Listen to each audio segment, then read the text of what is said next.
नमस्कार। आज का विषय है राष्ट्रीय अर्थव्यवस्था की जीवन रेखाएं, कक्षा 10th भूगोल। परिवहन के 3 मुख्य रूप हैं। नंबर 1 स्थल परिवहन, नंबर 2 जल परिवहन, नंबर 3 वायु परिवहन। स्थल परिवहन में है सड़क, रेल, पाइपलाइन।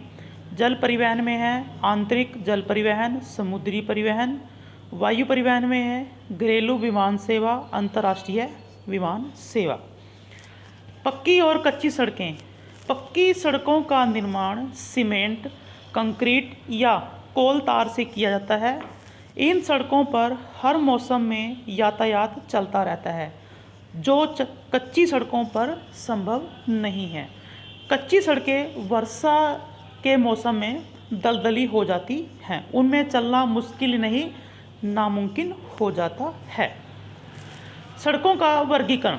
भारत में सड़कों को उनकी सहसंगता की दृष्टि से 6 वर्गों में बांटा गया है। नंबर 1 स्वर्णिम चतुर्भुज महाराजमार्ग 6 लेन वाले। नंबर 2 राष्ट्रीय राजमार्ग। नंबर 3 राज्य राजमार्ग। नंबर 4 जिला मार्ग। नंबर 5 सीमांत सड़कें। नंबर 6 अन्य सड़कें। राष्ट्रीय राजमार्गों के निर्माण और मरम्मत की जिम्मेदारी केंद्र सरकार की है। शेष सभी सड़कों की व्यवस्था का दायित्व राज्य सरकार पर होता है। रेलें। भारत में पहला रेल मार्ग 1853 में बना था। तब से लेकर अब तक चालू रेल मार्गों की लंबाई में उल्लेखनीय वृद्धि हुई है। 31 मार्च 2004 तक भारत रेल मार्गों की कुल लंबाई 63,221 किलोमीटर थी, जिस पर 7,031 स्टेशन से। अब देश में मेट्रो रेल परिवहन का भी तेजी से विस्तार हो रहा है। पाइपलाइन परिवहन। खनिज तेल और प्राकृतिक गैस को उत्पादन क्षेत्रों से परिष्करणशालाओं और उर्वरक कारखानों तक ले जाने में पाइपलाइनों के परिवहन से बड़ी सुविधा हो गई है।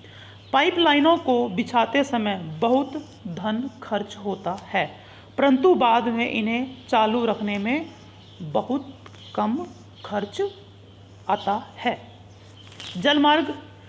सुरक्षा और अंतर्राष्ट्रीय व्यापार की दृष्टि से भारत के लिए जलमार्गों के विकास का विशेष महत्व भी रहा है। भारत को एक लंबी तटरेखा और अरब सागर तथा बंगाल की खाड़ी में स्थित द्वीपों की रक्षा करनी पड़ती है। तटीय और गहरे समुद्रों के खनिज तेल क्षेत्रों तथा मत्स्य उद्योग की रक्षा एवं विकास का कार्य भी अनिवार्य है। इसके अतिरिक्त हमारे जल मार्ग विदेशों से प्रतिवर्ष होने वाले व्यापार में भी वृद्धि करते हैं। भारत का अंतर्राष्ट्रीय व्यापार। स्वाधीनता प्राप्ति के बाद भारत के विदेशी व्यापार के कुल मूल्य में कई गुना वृद्धि हुई है। व्यापार असंतुलन दिन प्रतिदिन अधिक होता जा रहा है। आज हम कच्चे माल की अपेक्षा अधिक मूल्य वाले तैयार माल का निर्यात अधिक करते हैं। उद्योगों के विकास के लिए इंजीनियरिंग के सामान के व्यापार में भी दिन प्रतिदिन वृद्धि हो रही है। नौका परिवहन। भारत की प्रमुख नदियों जैसे गंगा, ब्रह्मपुत्र, गोदावरी, कृष्णा, महानदी, नर्मदा और ताप्ती नदियों में लगभग 14,500 किलोमीटर तक की दूरी में अंतर्देशीय नौ परिवहन संभव है, परंतु इस समय केवल 3700 किलोमीटर की दूरी का ही उपयोग हो रहा है। वायु परिवहन का महत्व। वायुयान आज यात्रा का न केवल सबसे तेज साधन है, बल्कि सबसे अधिक आरामदायक साधन भी माना गया है। इसे ऊंचे नीचे उबड़ खाबड़ पहाड़ों, सुनसान मरुस्थलों, घने जंगलों और विस्तृत गहरे सागरों को बड़ी आसानी से पार किया जा सकता है। इसलिए भारत पूर्वी भाग में वायु परिवहन बहुत ही महत्वपूर्ण माना गया है। वायु परिवहन सेवाएं। भारत में वायु सेवा का राष्ट्रीयकरण 1953 में किया गया था। देश की वायु सेवाएं इंडियन एयरलाइंस, एयर इंडिया और पवन हंस हैं। इंडियन एयरलाइंस घरेलू और पड़ोसी देशों के लिए, एयर इंडिया विदेशों के लिए और पवन हंस तेल और गैस आयोग को अपनी वायु सेवाएं प्रदान करते हैं।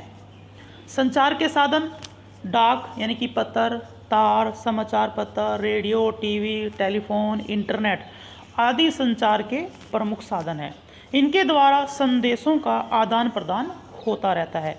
इनमें पत्र, तार, टेलीविज़न आदि साधनों का उपयोग हम व्यक्तिगत रूप से करते हैं, परंतु रेडियो और टीवी जनसंचार के भी माध्यम हैं। इनके द्वारा संदेश एक साथ कई लोगों तक पहुंचता है। परिवहन और संचार का महत्व। परिवहन और संचार के साधन देश की अर्थव्यवस्था के विकास के लिए भी अनिवार्य हैं।